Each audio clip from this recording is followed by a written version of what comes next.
시청자 여러분 안녕하십니까? 제이파크 TV입니다. 여러분이 구독과 좋아요를 선택해 주시면 좋은 영상을 만드는데 큰 힘이 됩니다. 좋아요와 구독 부탁드립니다. 지금 우리 경제가 주가의 폭락과 환율 급등으로 인해 큰 혼란에 빠졌습니다. 미국의 600억 불 통화 스와프 체결로 인해 다소 진정되는 기미는 보이지만 약발이 언제 떨어질지는 알 수가 없습니다. 그리 그 약발이 오래 갈 것 같지는 않습니다. 우한 폐렴으로 사회가 공황에 빠졌는데 내 생에 이런 적은 처음 보는 것 같습니다. 경제는 대기업에서 자영업자에 이르기까지 멀쩡한 곳이 한 곳도 없습니다. 거지 같다던 골목 경기는 진짜 거지가 되어가 폐업하는 상점이 수도 없이 많이 있습니다. 경제 체력이 바닥난 상태에서 무방비로 이러한 사태를 맞이했기 때문에 그 고통은 더욱 클 것입니다. 그나마 헌신적인 의료진과 국민의 온정이 사회를 지키는 버팀목이 되고 위로가 되고 있을 뿐입니다. 이번 위기는 국가의 존재에 대해 많은 것을 생각하게 해줍니다. 위기에 처했을 때 국민이 마지막으로 기댈 것은 국가밖에 없습니다. 정부가 유능한지 무능한지에 따라 그 구성원인 국민들의 삶은 천차만별이 됩니다. 가장 유능한 정부는 위기를 사전에 예측하고 대비하는 정부지만 그런 정부는 사실상 찾아보기가 힘듭니다. 왜냐하면 위기는 대부분 예상치 않은 곳에서 발생하기 때문이죠. 그래서 위정자들은 평상시에 어떤 위기에도 버틸 수 있는 튼튼한 나라를 만드는 데 힘을 쏟아야 하는 것입니다. 호시절에 위기를 생각하라는 옛말도 그래서 나왔을 것입니다. 이 점에서 현 문재인 정부는 비판을 받아 마땅하다 할 것입니다. 2017년 그 좋던 시절 미래 대비는 안 하고 공정성이니 도덕성이니만 외치다가 경제 체질을 약화시켰기 때문입니다. 코로나가 전 세계로 퍼지면서 여파가 어디까지 갈지 가늠하기가 쉽지 않습니다. 다만 확실한 것은 이 오한폐렴 사태 역시 언젠가는 종식될 것이며 그 이후 세상은 과거에도 그랬듯이 어떤 형태로든 바뀐다는 것입니다. 어떻게 바뀔까? 가장 쉽게 되는 것은, 예상할 수 있는 것은 자유무역주의의 급속한 퇴조일 것입니다. 이미 미국의 트럼프 대통령이 불을 붙였지만 이번 사태로 더욱 가속될 것입니다. 세계 각국이 다른 나라에서 수입하기보다 자국 내 생산을 선호하면서 글로벌 생태계는 뿌리째 흔들릴 것으로 예상됩니다. 그리고 경기 부양을 위해 우리나라뿐이 아니라 세계 각국이 엄청난 자금을 쏟아내면서 부채 거품이 극에 달해 있다는 것입니다. 지금도 비투성이인데 여기에 또 부채 바람이 불면 세계 경제는 인플레로 금리가 오르면서 파탄 나든가 아니면 디플레로 불황이 지속되든지 둘 중에 하나밖에 달리 방안이 없다는 것입니다. 가장 우려되는 나라는 우리의 대외 의존도가 높은, 무역 의존도가 높은 중국입니다.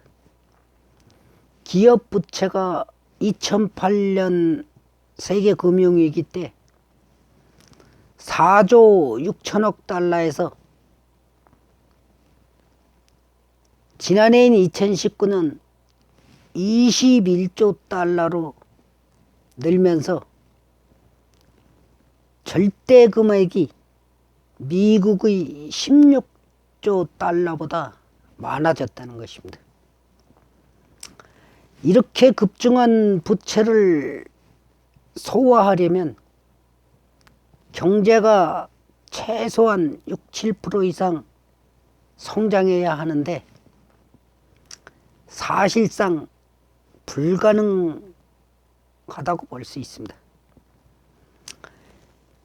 개발도상국 역시 지난 10년간 부채가 2배 이상 뛰었습니다.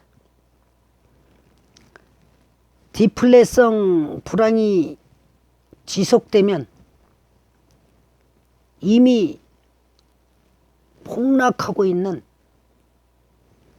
원유를 비롯해 원자재 가격 폭락으로 경제 위기는 필연적이 될 수밖에 없습니다. 선진국도 재정 적자를 통한 경기 부양이 불가피해짐으로써 재정 위기가 재현될 수 있을 것입니다. 우한 폐렴 사태로 지금도 문제지만 끝나고 나면 진짜 위기가 시작될지 모릅니다. 왜냐하면 대응 수단이 모두 소진됐기 때문입니다. 이미 돈을 다 풀어버렸기 때문이라는 얘기죠. 무역 의존도가 높은 우리나라 같은 경우는 앞날이 온통 가시밭길 같습니다. 그렇다고 지금 내수 위주 경제로 갈 수도 없습니다. 이미 인구 절벽에 국내 총생산 대비 세계 최고 수준 가계빚을 감안하면 불가능합니다. 세계 추세에 따라 금리를 인하해 본들 별로 도움이 되지 않을 것입니다.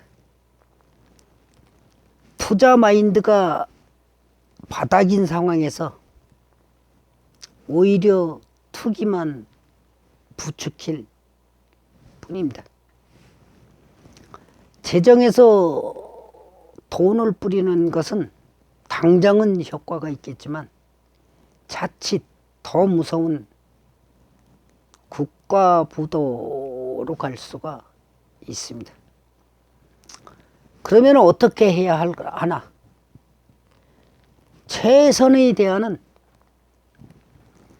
반기업 정책을 폐지해서 기업인들을 다시 뛰게 해주는 것입니다.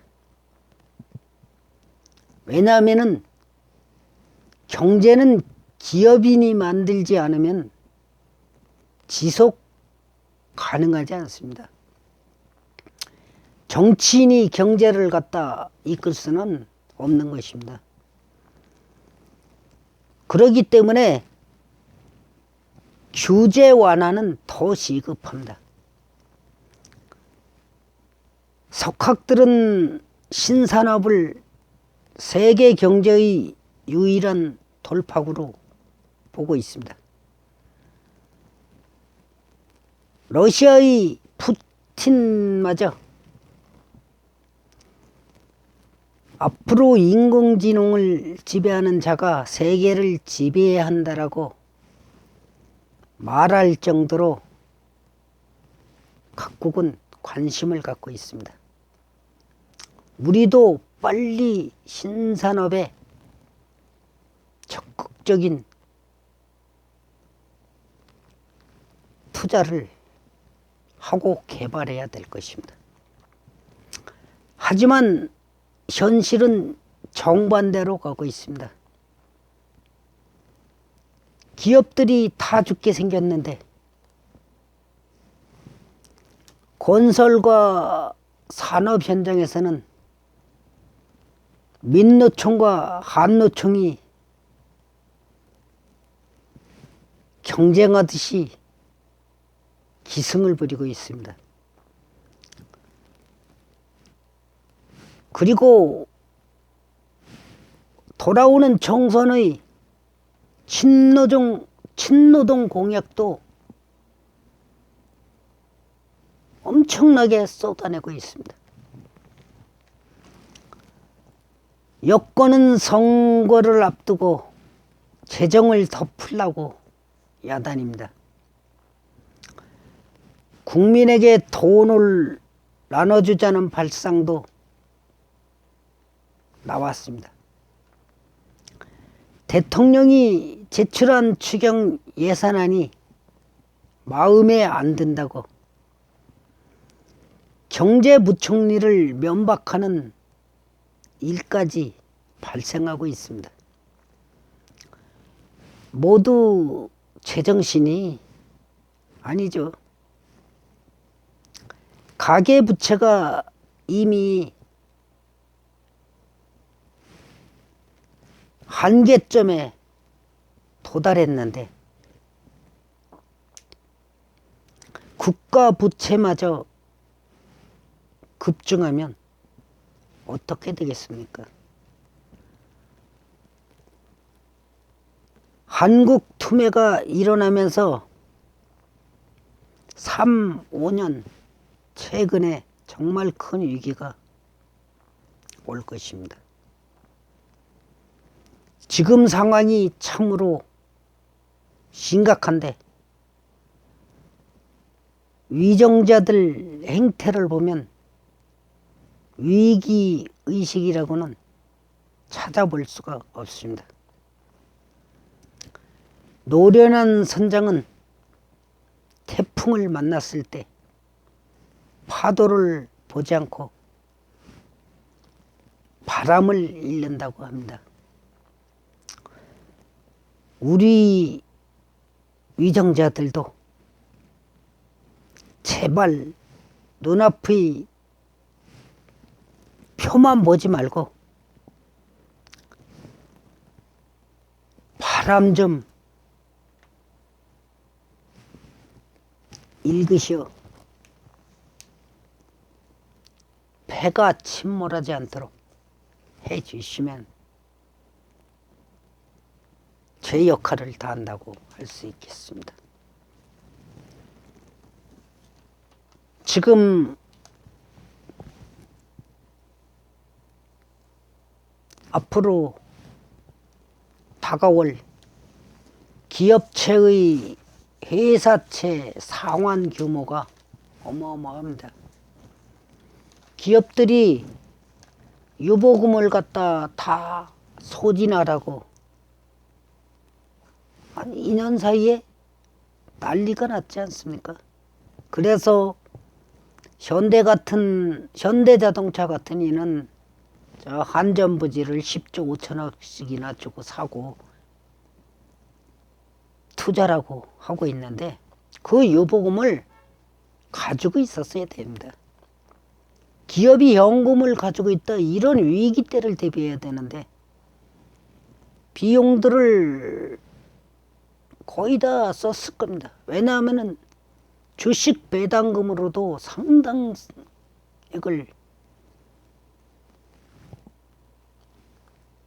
증액해서 배당해 주지 않았습니까? 이제 회사채 발행도 하기 쉽습니다. 회사채 발행이 쉽지가 않기 때문에 회사채 발행이 유보가 되고 있는 기업들이 상당히 있습니다. 그런데 회사채 발행을 못하게 돼도 문제가 있는 게 앞으로 돌아올 올 연말까지 갚아야 될 회사채가 3월 달에 4조 1849억, 4월 달에 6조 5495억, 5월 달에 4조 165억, 6월 달에 4조 1663억, 7월 달에 3조 6521억, 8월 달에 3조 5010억, 9월 달에 6조 4753억, 10월에 3조 9676억, 11월에 3조 5629억, 12월에 2조 2456억. 기업이 현금을 가지고 있지 않으면 상당수 기업이 어려움에 처하거나 도산하는 기업도 줄을 이을 수도 있습니다. 기업이 도산하면 경제는 거기서 끝나는 겁니다.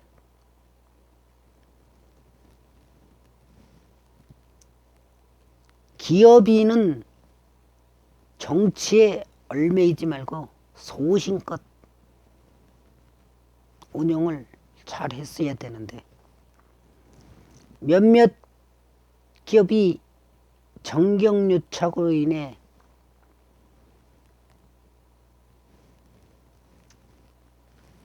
법에